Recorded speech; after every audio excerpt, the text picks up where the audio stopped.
Hey guys, welcome back to the Reformed Youth Guy podcast. I'm your Reformed Youth Guy Christian, and today I want to talk about the fact that I never post videos and why that is, and whatever. All right, here we go.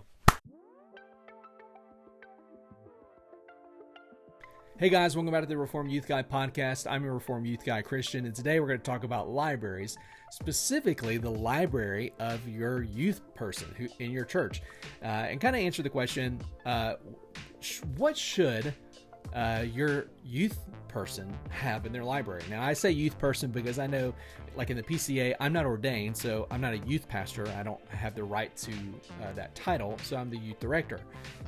Some churches and denominations don't have that, that strict rule with regard to that language. So we just say youth people. And so if you're doing youth ministry, I want to recommend a few books that I think are really good because not every youth person is going to have a library maybe as big as mine.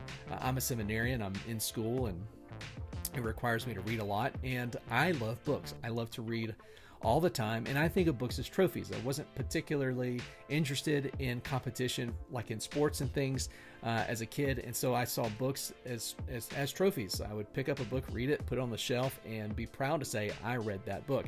And I still have that mentality today. Now, people come in my office and they ask me, have you read all these books? And the answer to that is maybe 80-90% of them, yeah, I've read them cover to cover. But that 10-15%, I use on the occasion. I've read parts of it. There's some books that I purchased just for research, and I only need a couple chapters or some excerpts from books. And so there's a blend. And over this past summer, my library grew quite extensively. I went to the Banner of Truth conference, which was awesome, by the way. Lots of great speakers, and then also lots of great books. And so I have a lot of new Banner of Truth books on my shelves. I also had a friend of mine who is a retired pastor who invited me to come and take the pick of the litter with his library as he's retired and downsizing. So I got a lot of great material from him. And so, yeah, my library has grown. And I think reading is really important.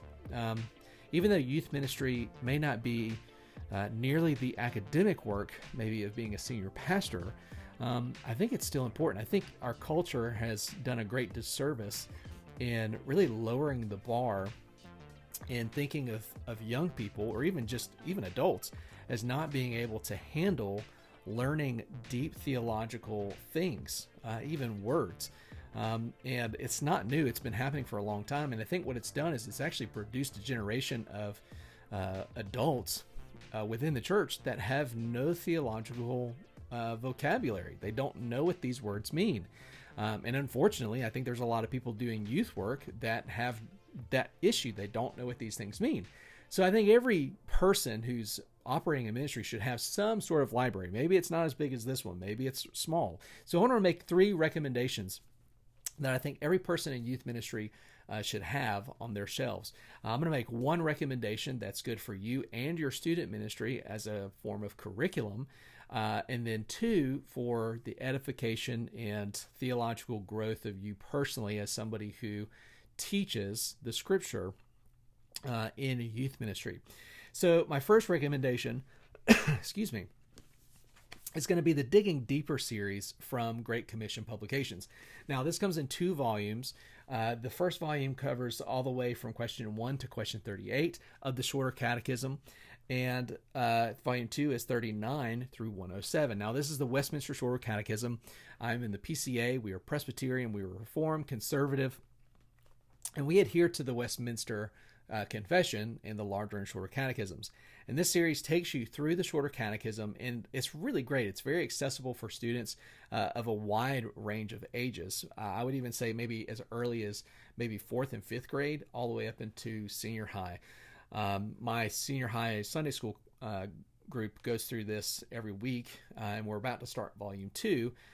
It comes with great worksheets for students, and it's very helpful for you as a teacher because it does a lot of grounding you in the scriptures with regard to each catechism question. And so maybe your knowledge on the Shorter Catechism is not that deep. Well, this actually does what it intends to, is to help you dig deeper. And so I'd really recommend this for your office and also as a curriculum. So if you're looking for something to do with your young people, whether it's a midweek service or maybe in Sunday school material, Great Commission Publications does a really good job with this. And I really love this material. And it's taking us about 2 years to do this, 1 year in one volume and a second year in another. And so it's a lot of material for a long period of time, and you can go as fast or as slow as you want to with it. And I think it's just really, really good and helpful. For our church at Gospel Fellowship, we do a lot of work of catechizing our kids. And in something like this, we use as a way of, especially for our older students, is to help them retain that information that they learned maybe as a younger child, and hopefully help them to articulate the truths of the confession in their own words, and think a little bit more critically about what it is that they're saying when they're reciting the answers to those questions. My second recommendation, I think is a good one that every Christian should have, and it's by my favorite author and pastor, is R.C. Sproul's Essential Truths for the Christian Faith, or of the Christian Faith. It's a really basic book, and I don't mean that in a demeaning way. It's very simple in its reading, and helps take you through the core essential truths of our faith. And so just even looking at the table of contents to give you an idea of what you're going to be talking about, is you're going to talk about revelation, the nature and attributes of God, the works and decrees of God, human beings and the fall, and salvation, the church and the sacraments, spirituality and living in this age. And man, Dr. Sproul did such a good job with this book, in my opinion. And again, it's something that if you're not somebody who's trained in the seminary or Bible college, maybe you are just somebody who's even volunteering doing youth ministry, or even maybe you're an elder in your church, a ruling elder in your church, this is something that's really helpful. It really grounds you into the core doctrines of Christian faith, and I think it's a good one. And Dr. Sproul is always very easy to read. He doesn't do anything creative, which I think is great. He just gives you the very plain language of these various doctrines, and it's really going to deepen your understanding of Scripture and how Scripture relates and works in the lives of believers. So that's my second recommendation. And my final recommendation, this one is definitely going to be a little bit more of a commitment, both financially and also time. And it is The Whole Counsel of God by Dr. Richard Gamble. Now in my hand, I'm holding volume 2. This is a 3-volume set. It was produced by P&R Publishers, and I cannot say enough good things about this systematics. And it is a systematic theology in 3 volumes. Dr. Gamble is my systematics professor at the Reformed Presbyterian Theological Seminary. And so I'm not just doing this for extra credit, because he will never see this video. At least I don't think he will. If he does, hi, Dr. Gamble. But I want to recommend this, especially for people that are doing youth ministry and working with young people, and even, again, ruling elders or, ruling elders in your churches. One of the things that I love about Dr. Gamble's systematics is the way that he writes is so accessible. And I've used that word already, I know. And that was sort of the deciding factor for these 3 recommendations, is the accessibility of the reading, that just about anybody could pick up this systematic theology and start reading and immediately not feel like you're being sort of left behind, right? There's no preliminary work that has to be done to come to this, as far as, like having some form of seminary education to read. In fact, when Dr. Gamble wrote these 3 volumes, he had his own kids in mind who were in college at the time. He wanted to write something that was accessible for them, that they could pick it up, read it, and understand clearly. So I like that it's very readable. He is very concise in a lot of his writings, which brings me to my second favorite part about this series, is the footnotes. Sometimes he is so concise that he actually adds footnotes to maybe expand on certain themes or ideas more clearly. And so the footnotes is just a treasure trove of great insights from Dr. Gamble. And also it's a great treasure trove for other recommendations to other systematics and writings.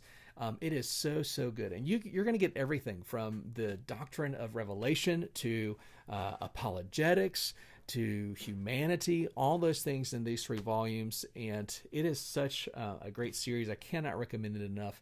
And I know that you may want to buy one at a time, but you can find this at a slightly discounted rate if you buy the entire set. And again, man, this is such a good one that's easily readable. And I agree with Spurgeon. Spurgeon said that we should visit as many books as often as we can, but we should always live in the Scripture. And this systematic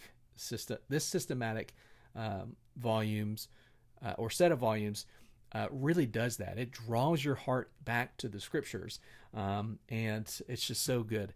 And it's going to give you a really great foundation. Dr. Gamble is honestly very brilliant, but writes in such a simplistic way. It actually reminds me a lot of how R.C. Sproul writes. It's just very easily accessible for somebody who doesn't have a seminary education or even maybe a deep understanding of theology. And now that's not to say that you're not going to run into words that you're going to have to look up in the dictionary, because that definitely happens. But it's just a very good place to start. So those are my 3 recommendations. The Whole Counsel of God by Dr. Richard Gamble, The Essentials of Our Faith by Dr. R.C. Sproul, and the Digging Deeper series that's published by Great Commission Publications. So those are my 3 recommendations. If you're somebody out there that's doing youth ministry and that you don't have a seminary education and you're not really desiring to pursue ordination to become a pastor, these are 3 great volumes or sets of volumes that are going to be helpful to you to better understand the Scripture yourself and also convey the deep truth of Scripture to your young people. And let me encourage you, don't allow the world standard for our children to keep you from raising the bar on their vocabulary. Our young people can understand a lot more than what we give them credit for, and we do them no service by not challenging them to think more critically and even to expand their understanding on some of these deep truths of Scripture. It's for their benefit and it's for the kingdom. So let me encourage you in that. And also let me just say I love you and I'm praying for you. Even though I don't know you, some of you I do. I've actually had the chance to meet some of you here recently. But I'm praying that the Lord will bless you in your ministry. And I pray that if you do get any of these books, that they would bless you as much as they have blessed me. And so, but for now, let me just leave it at that and say thank you guys for watching, and we'll see you guys next time here on the Reformed Youth Guy podcast. See ya. Every time. All right.